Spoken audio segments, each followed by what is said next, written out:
अस्सलाम अलैकुम स्टूडेंट्स इस करो स्टार्ट आज टिग्नामेंट्री हुंद लेक्चर नंबर 5 क्लियर ओतायत कर 8 क्वेश्चन कंप्लीट आज करो क्वेश्चन नंबर 9 क्लियर छा इस क्वेश्चन नंबर 9 छु ये क्वेश्चन नंबर 9 क्या छु वन दपन a triangle ABC right angled at B अख ट्रायंगल ABC छु एस युस राइट एंगल्ड छु BS पे गो BS पे छु बनावन 90 degree angle such that trigonometric ratio tan of A छु बराबर 1 divided by under root 3 ठीक अस क्या छु करन मालूम first part sin A cos C plus cos A sin C Doyam cos A cos C minus sin A sin C यम ज part छ करन simplify clear वसा गोडनेथ करो अस काम अस करो राइट एंगल ट्रायंगल ABC करन अस कंसीडर ड्रा करो right angle triangle ABC core right angle triangle ABC draw use right angle थो BS पे such that angle A छु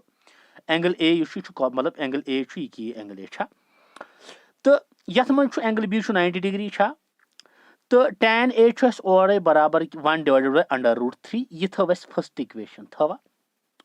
मगर अगर इस यथ राइट एंगल ट्रायंगल ABC यस मज वछो tan A छु आसन बराबर परपेंडिकुलर डिवाइडेड बाय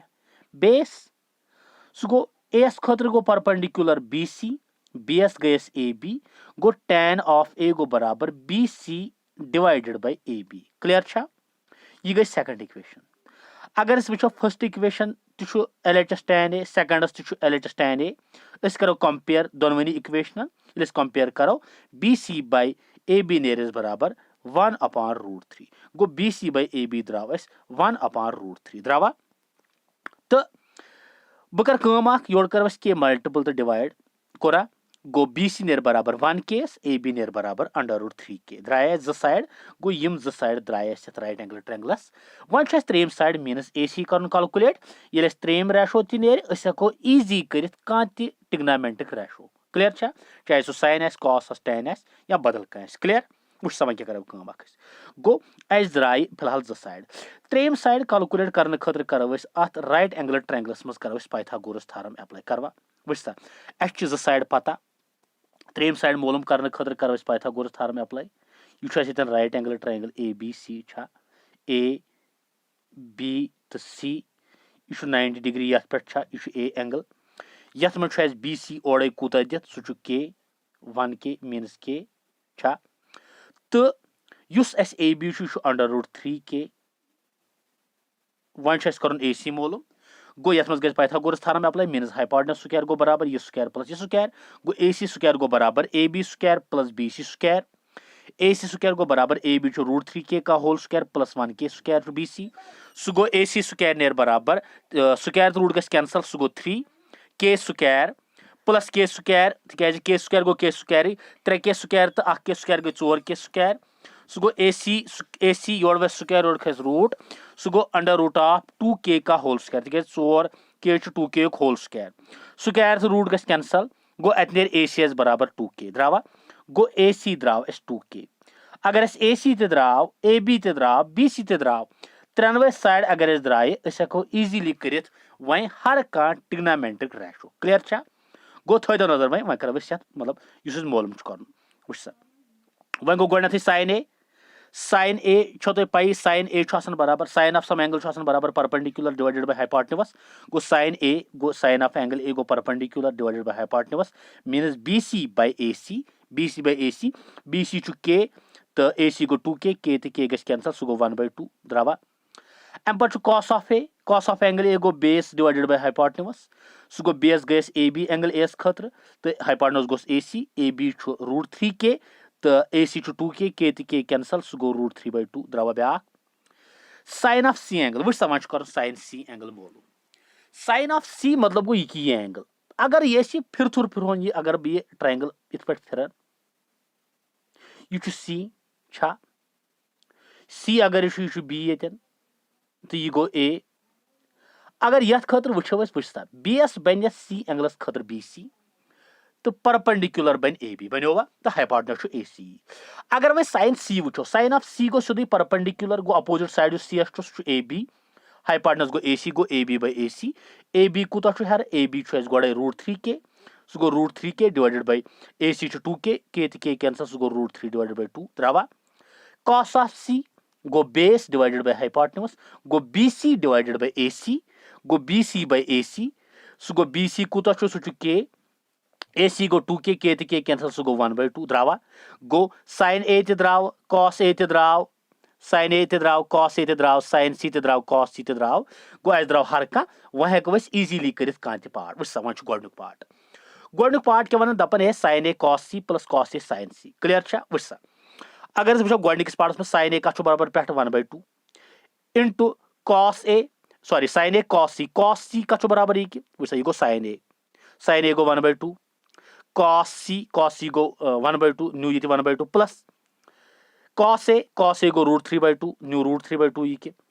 तो sin C छु √3/2 न्यू √3/2 सो गो 1 1 0 1 2 2 0 4 सो गो 1/4 प्लस √3 इंटू √3 क्या गो √3 का होल स्क्वायर सो गो 1/4 √3 गो √3 का होल स्क्वायर रूट गस कैंसल सो गो 4 सो गो 1/4 प्लस स्क्वायर रूट ये कैंसल गो एत क्या लास्ट स्क्वायर रूट कैंसल एत 3/4 सो गो 4 ने डिनोमिनेटर 3 गई 4 4 तो 4 कैंसल सो गो 1 द्रावा गो द्राव गोडनुक पार्ट 1 वहीं उसे दोयम part so cos A cos C minus sin A sin C वस cos A cos C अगर इतन वो cos A छु हर द्रोमुत कत बराबर cos A अगर वो हर cos A छु के बराबर इतन कत cos A √3/2 go cos A बदल गो ये √3/2 cos C छु 1/2 न्यू के 1/2 माइनस sin A छु के बराबर 1/2 इनटू sin C छु बराबर ये के √3/2 न्यू √3/2 गो इतन अगर इस मल्टीप्लिकेशन करो अगर इतन इस करो यमन पानो मल्टीप्लिकेशन √3 1 √3 2 2 0 गो 4 गो तो 1 इंटू √3 गो √3 2 2 0 4 प्लस √3/4 तो माइनस √3 पे कैंसिल सो गो 0 द्रावा गो दोनों पार्ट कर कंप्लीट ये गो क्वेश्चन नंबर 9 कंप्लीट एम पे तुलो वह क्वेश्चन नंबर 10 छु वह वस क्वेश्चन नंबर 10 क्या वन क्वेश्चन नंबर 10 वन दपन इन ट्रायंगल PQR अगर हसा ट्रायंगल PQR छु अख PQR यथ मन से इस राइट एंगल छु QS पे तो PR plus QR PR plus QR छु 25 सेंटीमीटर मतलब यम साइड सम छु 5 PQ छु 5 दम तुम वो sin P cos P tan P मीनस ये हर कह साइड नेरियम राइट एंगल ट्रायंगल अस हेको sin P cos P tan easy calculate कर मगर अस गिवन दित PR plus QR छु 5 की गिवन छु छा गो PR plus QR गो 5 बह कर सब्स्टिट्यूशन ये बह थव QR ये थव एक्सस बराबर कत थो मे एक्सस अगर ये एक्सस गो PR कत नेर बराबर PR नेर बराबर 25 ये x छु ये तार बह बन माइनस x गसा गो PR द्रा बराबर 25 माइनस x क्या द्रा PR बराबर 25 माइनस गो PR द्रा बराबर 25 माइनस x द्रावा तो PQ छु 5 ओड़े दित छा PR ते द्राव तो QR कुता QR थो x गो 3 साइड द्राय सितन फिलहाल अस हेकम इजीली करित पाइथागोरस थ्योरम अप्लाई हेकवा वस अगर यथ मज कर राइट अगर ये राइट एंगल ट्रायंगल PQR तुलन जुस राइट एंगल QS पर छु पत कर पाइथागोरस थ्योरम अप्लाई सो गो PR square plus is equal to PQ square plus QR square छाई के क्लियर PR छु कत बराबर है 25 माइनस x का होल स्क्वायर PQ छु 5 छु हर दिति की छा तो QR थोमुत x सो गो x का होल स्क्वायर छा गो ये गस identity use a minus b का whole square a minus b का होल स्क्वायर का बराबर a माइनस b का होल स्क्वायर बराबर a square plus b square minus 2ab छा सो गो a जाए 25 सो गो 25 का स्क्वायर प्लस b जाए x का whole square minus 2ab 2a 25 b x is equal to योर 5 स्क्वायर गो 25 तो plus x square clear so गो 26 to 5 25 स्क्वायर गो 6 to 5 गो तो plus x square minus 5x is equal to 5 plus x square ये plus x square तो योर प्लस x स्क्वायर कैंसल तिकाज अगर योर तार हुन ये बन योर माइनस सो गस पर माइनस प्लस कैंसल योर रुद खरीद 5 माइनस ये 5 तार हुन योर ये बन योर minus 5 is equal to 5x clear छा गो ये 5 तोर योर तोरा ये 25 तोर योर ये बनो माइनस बनोवा 5 माइनस 5 ये 5x तोर योर ये बन प्लस 5x बनोवा 5 वालो 5 सो गो 7 इज इक्वल टू 5x ये 5 अगर यह ट्रांसपोज कर डिवाइड जोड़ रोज एक्स 0 0 कैंसल 5 1 जार 5 एच 5 2 जार 10 गो एक्स द्राव 12 द्रावा अगर एक्स द्राव 12 गो एक्स ना क्यू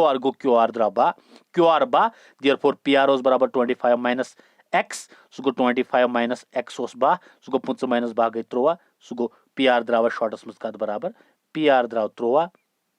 तो क्यू आर द्राव 12 तो पी क्यू 5 गो अ द्राय त्रेनवे साइड अकिस राइट एंगल ट्रायंगलस हेको इजी कर हर कह मोलम sine P cos P tan P वो सा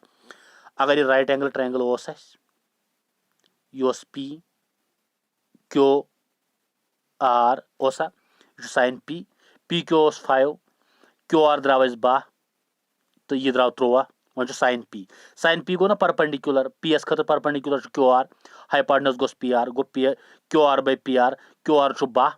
तो पी आर 13 सह गो 12 बटा 13 द्राव cos P base divided by hypotenuse base P Q divided by hypotenuse P Q by P Q 5 by 13 clear tan P perpendicular P Q divided by sorry Q perpendicular means Q R divided by base means गो P Q सह गो Q R perpendicular divided by P Q सह गो Q R 12 P Q 5 सह गो द्राव sine P cos P tan P द्रावा sine P cos P tan P त्रेनवे यम कैलकुलेट कर क्वेश्चन नंबर कह वन क्वेश्चन नंबर 13 वो सा क्वेश्चन नंबर 13 वन दपन state whether the following statements are true or false justify your answer दपन तुम वन सा स्टेटमेंट्स बोन कन ट्रू किन फॉल्स अगर ट्रू या फॉल्स तुम करो जस्टिफाई तुम दियो जस्टिफिकेशन वो सा गोड दपन the value of tan a is always less than 1 दपन tan a युक वैल्यू ऑलवेज आसान लेस देन 1 अगर अस राइट एंगल ट्रायंगल बनावन ये बनो मे यह थो मे a यह गो b यह गो c यह गो परपेंडिकुलर यह गो बेस यह गो hypotenuse tan of a tan कत आसान बराबर tan बराबर परपेंडिकुलर डिवाइडेड बाय बेस वो सा यह परपेंडिकुलर यम ज साइड ना यह साइड यम ज तुम पे अकिस राइट एंगल ट्रायंगलस में सारे बोड़ हाइपोटेनस यह बी सी तो ए बी एस अगर पानवे रेशो करो मज हे बी सी हे कुन सात ए बी एस बराबर ये so isosceles right angle triangle मज बी सी लकुट ए बी एस मज हेस अलाव क्लियर गो यम ज साइड यम दपान तुम वन सा the value of tan always मतलब आसान यह लेस देन वन खोत कम ऑलवेज आसान वन खोत कम गो अगर परपेंडिकुलर अगर डिवाइडेड बेस करो यह साइड हे मज बोड़ यम खोत गो अगर यह बोड़ मीनस गो अगर बह 6 थवन यह 5 6 बटा 5 ग्रेटर देन या मज हे लकुट यह गो 4 यह 3 गो तम सात लकुट तम सात लेस देन 1 वैल्यू यम सात बोड़ तम सात ग्रेटर देन 1 गो वह मा ऑलवेज लेस देन 1 मज बराबर तम सात कत बराबर यह बटा यह अगर यह बटा यह करो रेशो तम सात कत बराबर तम वन बराबर गो मज 1 मज ज्यादा मज कम गो लेस देन होत tan a बराबर कह ग्रेटर देन तो लेस देन तो बराबर ते मज क्लियर गो यह फॉल्स स्टेटमेंट क्लियर मकलो गोड दोम क्या दपन sec a अगर 12 बटा 5 for some value of angle a sec a अगर 12 बटा 5 sec अगर b a b c निमन राइट एंगल ट्रायंगल यह गो a angle sec a sec आसान बराबर शॉर्टस मज हाइपोटेनस डिवाइडेड बाय बेस तो पाई sec कमुक उल्ट cos go base by hypotenuse